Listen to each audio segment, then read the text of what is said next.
Alright, get ready. Finally. We are ready to go.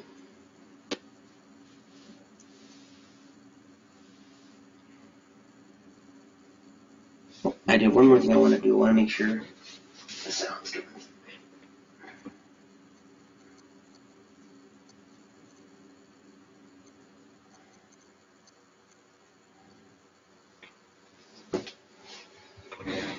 Alright. Yep, sound's coming through perfect.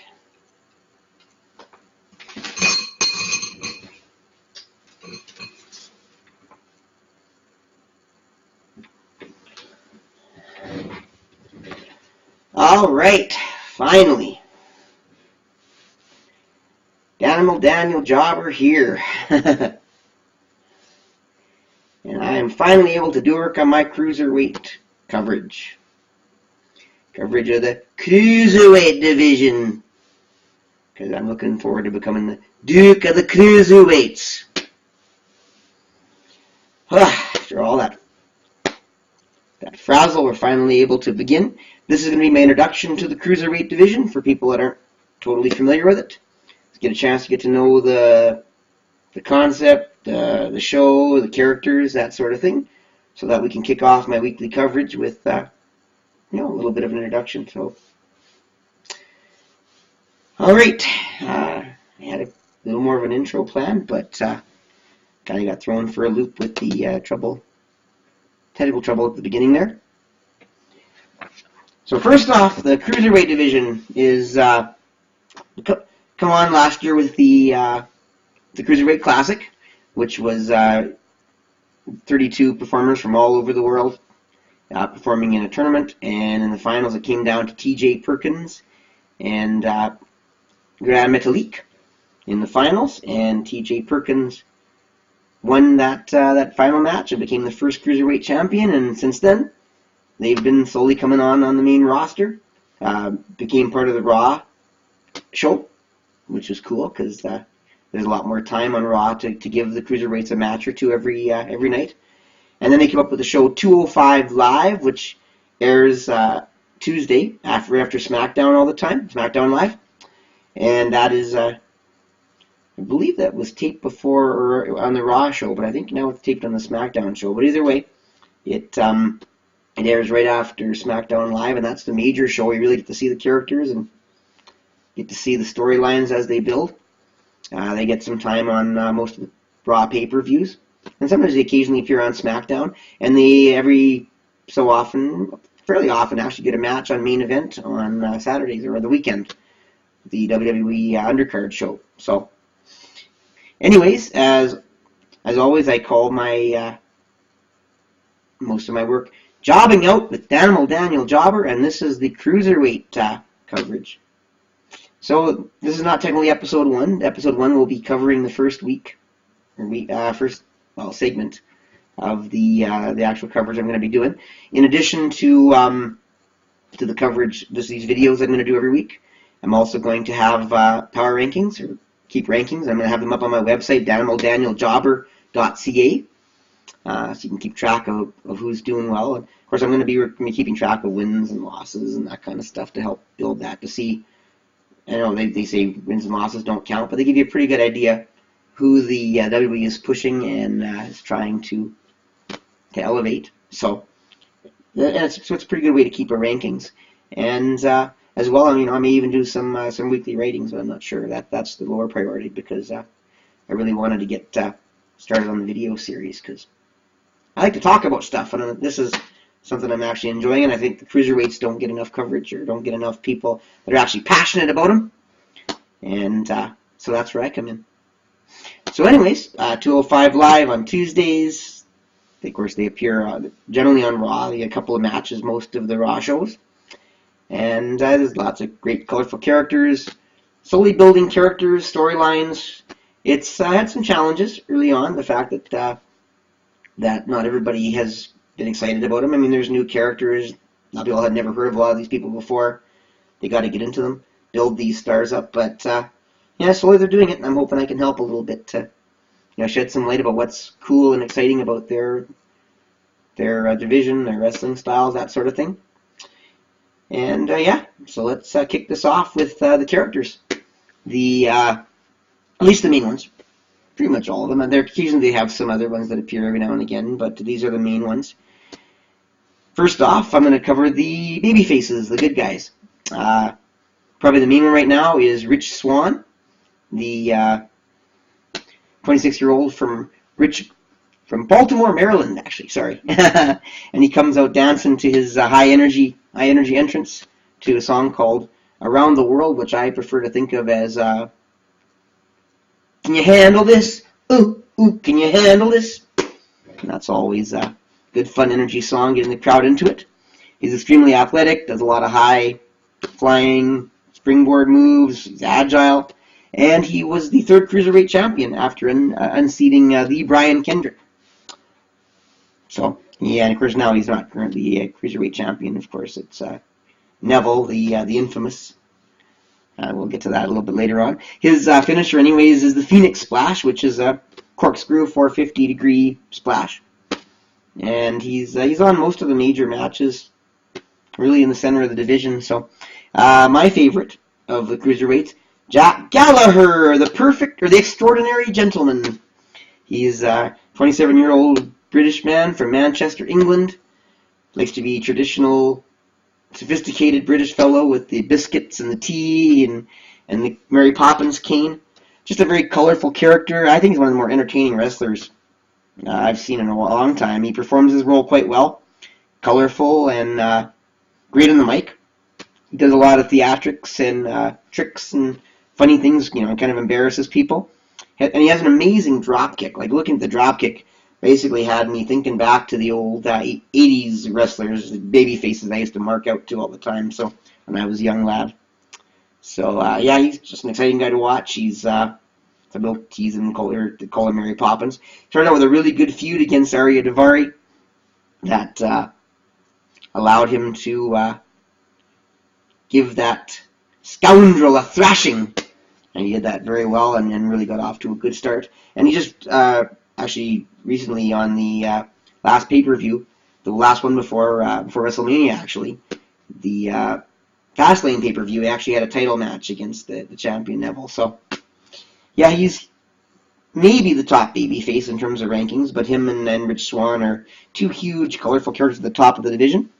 Anyways, his finisher is a corner drop kick as well, part of his extraordinary drop kick, where he drop kicks a stunned opponent in the corner, and yeah, just other exciting moves too. That's generally been his finisher. And then we have T.J. Perkins, TJP as they call him, 32-year-old, bit of a veteran from Los Angeles, California. He's the winner of the inaugural Cruiserweight Classic, and of course your first Cruiserweight champion. He lost the title soon after to the Brian Kendrick. He comes out to his Nintendo-style entrance, paying homage to the Nintendo Entertainment System, with his "Playing with Power" theme song, and he does the rap basically all looking like a video game, an old classic Nintendo game. Does a little bit of his, kind of fitness moves as he comes out. Kind of exciting, but he's still trying to get his character over a little bit to some extent. But he's been one of the top baby faces, always good to watch, and the fans appreciate him. I don't think he's their top favorite or anything, because he's a little bit on the medium warm side, but very athletic. And his main finisher is called the detonation kick, which always reminds me of CM Punk's Go to Sleep a little bit, where he picks the guy up into almost like an attitude adjustment, and then drops him and boots him on his way down. Basically, they call it a I guess I actually don't have what they call it. But anyway, and he has the TJP clutch, which is an inverted cloverleaf transition from a knee bar. So he has a nice submission hold as well that he uses quite a bit. He wins a decent amount of matches, although when it comes to any of the top guys, he's usually there to put them over. Then we have Akira Tozawa, who's really coming on as of late. The 31-year-old from Kobe, Japan. And what can you say about this guy? He's been really exciting lately. He comes out with his battle cries, ha, ha, ha, ha, ha, ha. And his partners get into it, and the crowd gets into it, and it just gets everyone excited. And this guy tremendously agile and wow, just amazingly athletic. He's got a perfect German suplex finisher where it's just absolute perfection, and it turns into a pinning combination and generally beats people with this German suplex. Almost no one kicks out of it. And he used that to go far in the original Cruiserweight Classic tournament. He is currently in a very interesting feud with the Brian Kendrick, because the Brian Kendrick came on and tried to convince him that he needed his help to succeed. Offered him to take him under his wing and be his mentor, and he said, "No, because I don't like you." And got the crowd all excited, and they've been feuding ever since. And yeah, that's one of the more interesting storylines right now. Of course, Kira Tozawa has been such a colorful character, so he's really toying with being the top babyface as well right now because of Brian Kendrick, his feud with Brian Kendrick. So very exciting to see where that's going to go. Then we have Cedric Alexander, the 27-year-old American from Charlotte, North Carolina. He's athletic, exciting. In fact, he's one of the first guys to be signed because after his first match, I believe it was, maybe it was second, but I think it was his first, the crowd was all chanting, "Please sign Cedric, please sign Cedric." And they did. They basically signed him fairly much right away. And he started out one of the more interesting storylines with his lovely girlfriend, Alicia Fox. And they made a point to say it's Alicia Fox is his girlfriend. And then shortly after that, of course, she was starting to get hit on by our good friend Noam Dar, which I'll get to when I talk about the heels. So yeah, he right off the bat had a very interesting story, being part of Noam Dar's up and coming. Anyways, he's an original. What else did I ever say about it? I guess pretty much it. He was originally Alicia Fox was a valet too, as his girlfriend. So that's all I'll say about Cedric Alexander. He does have a lumbar check as his finisher, I guess. The belly to back suplex lifted into a double knee backbreaker. So that's how he finishes most of his matches off. You're going to find a lot of these four guys tag teaming together. They often are working together against the bad guys. And sometimes they'll also be joined by Mustafa Ali, one of the more recent baby faces to make his debut. Athletic, he's Pakistani-American wrestler, and uses an imploding 450 splash as his finisher. And he's a fun guy to watch. He's got a nice look, and he's very athletic. Just fits right in with the babyface division, or the babyface half of the division. Then there's some of the guys that are more commonly being used to enhance other talent, or in some cases to make an exciting match and beat some of the heels, I guess. First we have Lince Dorado, an exciting Puerto Rican masked wrestler. He's a high-flying master of the shooting star press.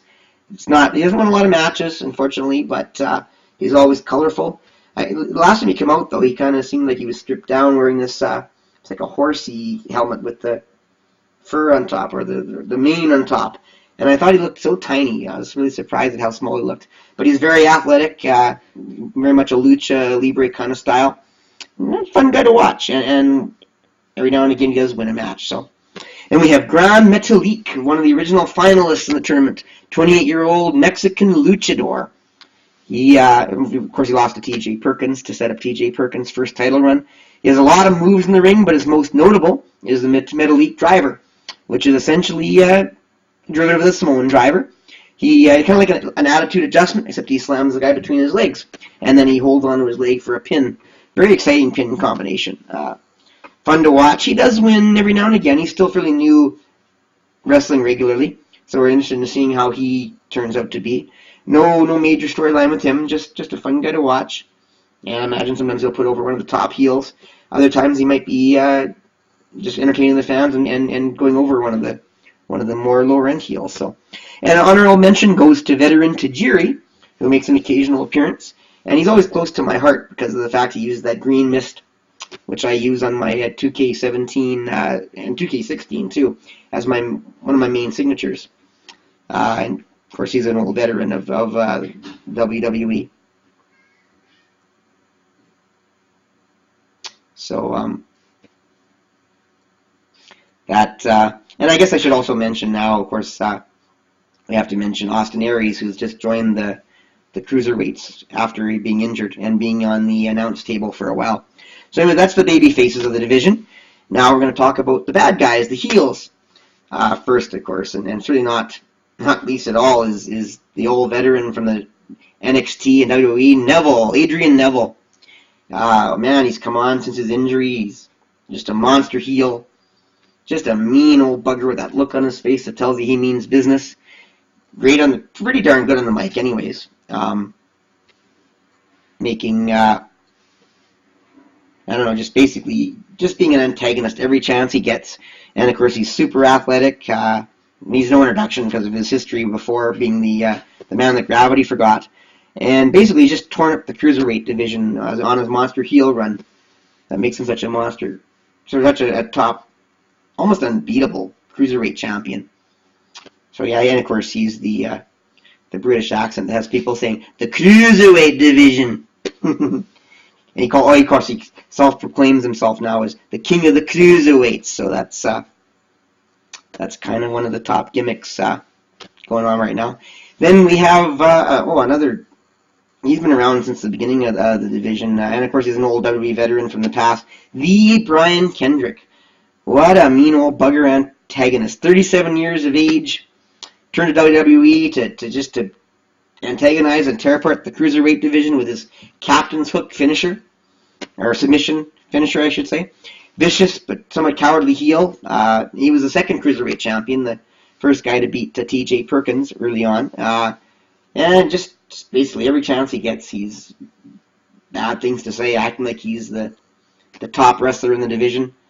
Always fun to watch. He, of course, he's currently in the feud against Akira Tozawa because he come out and tried to say he wanted him to be his mentor.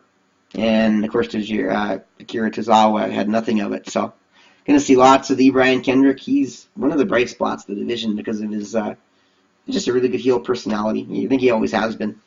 And we have Tony Nese, the premier athlete, 31-year-old from New York. He was made it to the second round of the Cruiserweight Classic. He's been one of the main heels. Good look with his beard, tough, solid, and just a good athlete in the ring. And he's actually one of the more honorable heels. He'll actually shake hands every now and again. And he gets pretty good response. In fact, he hasn't won a lot of matches yet. He hasn't won a lot of matches, but he's been coming on pretty good anyways. His finisher is the running knee, which is basically a running knee to his opponent. Usually they're in the corner, but they can be in different spots sometimes. And he's in a lot of the matches when they need a top heel, especially tag team matches. Then we have Noam Dar, the Scottish Supernova. I gotta say, probably in terms of the colorful, cartoony kind of character, probably the most entertaining heel in the division. Scottish Iranian, well, an Iranian Scottish wrestler, I guess, because he was Israeli, pardon me, not Iranian, Israeli Scottish wrestler, and he made his impact right away by coming out and hitting on Cedric Alexander's lovely girlfriend, Alicia Fox, as he calls her. Alicia Fox. He was hitting on her right away and ends up winning the feud and winning Alicia Fox, and then she becomes his valet and his girlfriend. And anyone who doesn't like me hearing people say Alicia Fox need to realize that I just don't. Unlike Noam Dar, I don't give two fucks. Actually, there was a person in one of my last videos who was saying, "You do know wrestling's not real, right?" Dumbest thing anyone can ever ask us. It's got to realize that any of us real wrestling fans hear that question, and we don't give two fucks. Anyways, Noam Dar, very colorful. Doesn't win a lot of matches, but he's always entertaining, always fun to watch, comical antagonist character. And when you see him, you're at least going to get a good show. So, getting down to the nitty gritty, we have Arya Daivari, who actually is kind of a pretty good look, pretty tough wrestler, but really, so far his claim to fame was he was the initial feud for Jack Gallagher. He was the one who first challenged gentleman Jack Gallagher, and of course Jack Gallagher embarrassed him several times over, won the feud pretty easy, and was a huge part of building his character through him. So that was his biggest thing. Since then, he hasn't really won a lot of matches. He appears in a lot of tag teams and stuff, or to put over some of the baby faces. But he likes to use moves like the frog splash and submission holds. And like I said, when you see him, he's a pretty good speaker, pretty good at expressing his heel side of things. And then last but not least, Drew Gulak. Well, actually, he is kind of least because Drew Gulak is pretty much just there to, for the most part, to lose.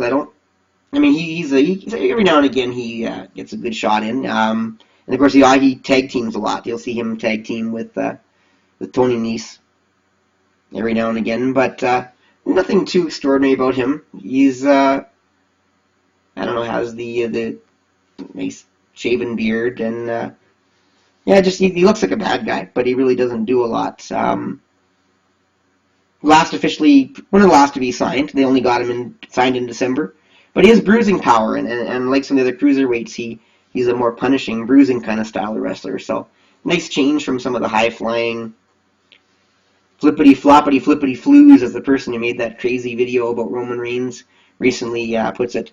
Nice change to that pace. And of course, once again, as I was saying, Austin Aries is now part of the division, and we've been waiting a while for Austin Aries to come on and find his place. Originally was one of the guys we thought would be one of the NXT baby faces, but being a later guy, I think he's going to fit in just beautifully in the Cruiserweight division. And it looks like he's headed for a feud with Neville for the title at WrestleMania, so that's going to be an exciting thing that they're building. So we'll see how Austin Aries comes on. That's pretty much the main roster. Like I said, there's a few others. There's a really good, I don't know what their nationality is, but are they Pakistani or something? Or some kind of Indian descent. They're brothers babyface brothers that tag together. They're usually pretty entertaining. There was another, I can't think of his name right now. Kota Ibushi. I don't know if they ever really officially signed him, but he one of the guys in the tournament that was near the end, and he teamed up with T.J. Perkins in the Dusty Rhodes Tag Team Classic, the inaugural one, and then they had a pretty good run there. When who was it that got hurt? Oh yeah, right. The Japanese wrestler that's got hurt a couple of times from NXT. Sorry, my brain's slipping the name right now. He was hurt, and Kota Ibushi stepped in and did a really good job. They were a good, entertaining pair. Didn't win the tournament, but they won a match or so, and did it in style. So you may see him again at some point. But that's pretty much the Cruiserweight cast. They have their own style and character, and a lot of people are still catching on to them, but really, there's stories, there's characters. You just have to keep with it and appreciate them and just really get to know them. And you'll see they're unique characters, and it's a unique kind of show. And you don't see them all that often, so they're not worn out as much as some of the other WWE characters that you see all the time in every major event. They do spread them out every now and again, and you're not going to see the same characters every week. Although you do tend to see the major ones, the Rich Swans and the Jack Gallagher and T.J. Perkins. Akira Tozawa now, I think you're going to see a lot. Cedric Alexander. Arya Daivari occasionally. More so Brian Kendrick, Neville, Tony Nese, and Noam Dar. Those are the guys you're going to see lots of, and they're entertaining. You just got to give them a chance and appreciate it. So, I mentioned, in addition to my other things I was saying, the videos, maybe some ratings, power rankings. I also may do some simulations on my Cruiserweight division on my WWE 2K17, because I have all the major cast simulated on that. So we can do simulations of shows and matches and that sort of thing. So might do some announcing, broadcasting of simulated matches on that. So there's basically, the sky's the limit. The Cruiserweights have a huge untapped market. They're an up-and-coming product, I hope. Anyways, I hope to see them really catch on and take off, and I hope you'll give them support, because, I don't know, it hasn't been like them in a while, and it's just another opportunity for wrestlers to make it in WWE that aren't that are under 205 pounds, because not every wrestler is a big guy, a big bruising guy, and it's just a different style. You get more of the luchador style, or the high flyingness, and WWE has to find a way to use them well too. They're not always letting them be themselves and do their thing. They need to find a way to make that more of a common thing as well. But I think they're finding a way to utilize them better as a complement to the main roster and the women's roster. And I think there's a huge up and coming, hopefully, surge, and that 205 Live will keep taking off. Give it a chance, watch it for a few weeks, or at least check out a few of my videos and keep up with what's going on. And if you do want to take in a show, do it.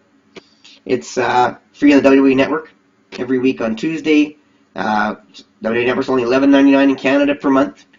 Great content online, all the live content 24/7. It's a good thing. Support it. We're very lucky to have it. It's the best thing to happen to wrestling, in my opinion, since Stone Cold Steve Austin and The Rock. There's just, for $11.99, you just can't lose. Support it. Don't steal it. It's worth the money. It's worth supporting wrestling in that way. Whether you love the WWE product or you love certain things and hate other things, the best way to show you matter is to, I guess, keep watching and see what it all is all about and become knowledgeable, so that maybe you can give the right feedback at the right time and make your voice heard when it counts and help make the product what it can be. So, but yes, and of course, if you're watching this in the States, it's $9.99 a month, and when you sign up, you get a free month. So you can't lose in the States as well. In fact, right now, anybody who signs up in America gets the free month, and that will include WrestleMania, which is, some people are paying like $55 to watch WrestleMania, or of course people who attended live a lot more than that. So $9.99 for WrestleMania alone is a huge steal, let alone all the other content they offer. So I can't say enough with the WWE Network. It's worth your support. It's worth watching. I watch it hour after hour, day after day sometimes when there's nothing else to watch, because it's top-notch entertainment, and you really learn and appreciate everything that is the wrestling business, and especially the WWE, of course. Yeah, that's all I'm going to say about that. So I'm going to wrap up this introduction to the Cruiserweights. I hope at least I've created some interest in you in the division and the characters. Sometimes knowledge is the key to having a little bit of extra interest, I guess. If you like this video, make sure you subscribe, especially on the YouTube viewers. Give it a thumbs up, subscribe, share it. Let people know that someone's appreciating and supporting the Cruiserweights. Once again, it's my name is Danimal, Daniel Jobber. I plan to do this weekly. I guess time frame. I'm thinking about doing it either Tuesday night or Saturday night. I'm going to do a video after this in just an hour or so. I'm going to just watch the 205 Live again tonight, and I'm going to do a review of the last two 205 Lives and the content around that, and of course the matches from the Fastlane pay-per-view and Raw tonight, or last night, I mean. So yeah, and if you're around an hour, pop back on again, check me out. I'm going to do my first official Jobbing Out with Daniel Jobber, the 205 Live Cruiserweight Report. So I hope you'll enjoy that. But anyways, Daniel Jobber. Follow me at Daniel Jobber on Twitter. On Instagram, I'm Daniel Jobber. Of course, if you're watching this on YouTube, you know that my YouTube channel is under Daniel Jobber. And of course, you can email me at DanimalDanielJobber@gmail.com. But right here is a great forum on YouTube and on Facebook. Leave me comments. Let me know what you think. And if you watch the Cruiserweights, you appreciate it much as I do, let me know. I'm always interested in seeing what people think of the Cruiserweights, and helps make these videos more meaningful. So anyways, I'm going to wrap it up at that. This is Daniel Jobber saying, Jobber out.